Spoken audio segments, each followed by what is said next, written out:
ওয়ালাইকুম, আমি নানজুসি আক্তার বলছি। চলেন আমি আজকে হাতে মাখানো গরুর মাংস রান্না করব।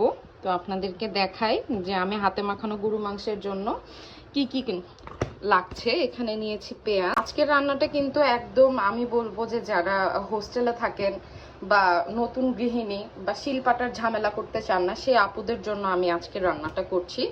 এইখানে আমি কিন্তু আদা রসুন ছেঁচা দিয়ে নিয়েছি। হ্যাঁ, এটা থেতো করে আপনি আপনার পাশে শিলপাটা বা যদি ভারী কিছু থাকে সেইটা দিয়ে পলিতে করে আপনি ভাবে ছেঁচা দিতে পারেন। আর এই যে এখানে যা যা লাগছে দেখিয়ে দিচ্ছি।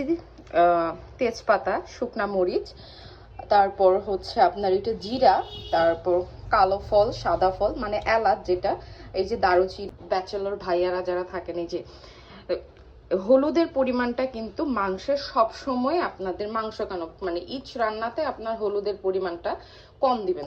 আমরা করি কি দেখা যায় যে হলুদটা বেশি দিয়ে ফেলি, যার জন্য রান্নার কালারটা কিন্তু আসতে চায় না। এই যে আমি এখন দিয়ে দিব লবণ, এখন দিব আমি মরিচের গুঁড়া। একদম সহজভাবে কিভাবে আপনি বাসায় হাতে মাখিয়ে গরু মাংস রান্না করতে পারবেন আজকে কিন্তু সেই রেসিপিটাই আপনাদেরকে দেখাবো। হ্যাঁ, তো চলেন মাখানোতে চলে যাই। আমি যে সরি খুব সুন্দর করে মাখিয়ে নিচ্ছি।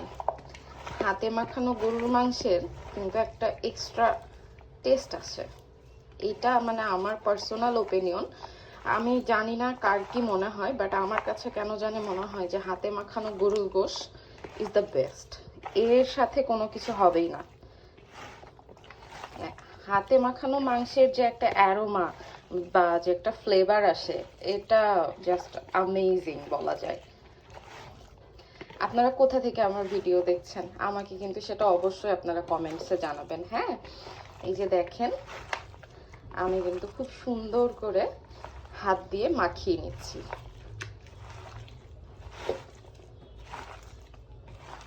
আওয়াজটা শুনতে পাচ্ছেন কতটা সুন্দর না? দেখতে একটা ডেলিশিয়াস লাগছে। এইভাবে আমি মাখিয়ে নিব। আপনারা কে কেমন আছেন আগে আমাকে সেইটা বলেন। এই যে দেখেন আমি কিন্তু আজকে হাতে মাখানো গরুর মাংস রান্না করছি। তো হাতে মাখানো গরুর মাংসের জন্য যা যা লাগছে আমি ভিডিওতে দেখিয়ে দিব, আপনারা দেখতে থাকুন।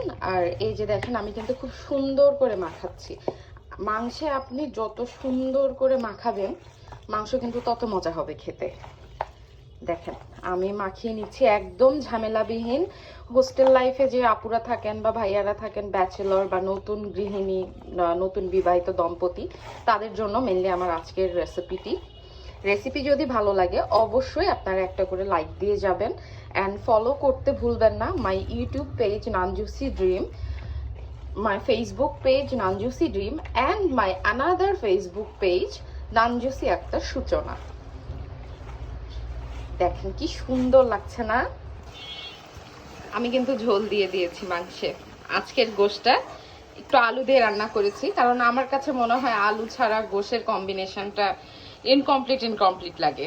দেখেন আমার রান্না কিন্তু অলমোস্ট ডান, একদমই শেষ আমার রান্না। তো আপনারা কে কি রান্না করেছেন আমাকে কিন্তু কমেন্টসে আপনারা অবশ্যই জানাবেন। আর আমার রান্নাটি আপনাদের কাছে কেমন লাগলো সেইটাও কিন্তু অবশ্যই জানাবেন।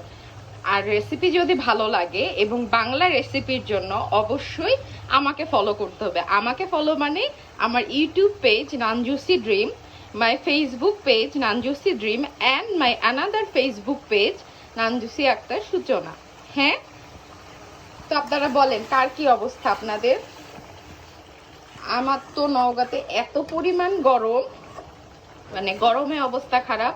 আষাঢ় মাস পড়ে গিয়েছে কিন্তু তারপরও বৃষ্টির সাথে সাথে এত পরিমাণে গরম, মানে গরমের কোনো বাবা মা আমি খুঁজে পাই না। কেন জানি মনে হয় রান্না করতে আসলে আমার মানে দুনিয়ার সমস্ত গরম এসে আমাকেই লাগে। আর যেহেতু আমার বাসাটা রোড সাইডে, তো গরমের সাথে সাথে রাস্তার ধুলাটা হচ্ছে bonus, as like a face powder. তো আমার রান্না কিন্তু শেষ। আমি আরেকটু ফুটে গেলেই এটা বন্ধ করে দিব, বন্ধ করে একদম রেডি টু সার্ভ। তারপর আপনি গরম ভাতের সাথে এটা পরিবেশন করে খেতে পারবেন। Thank you, bye by.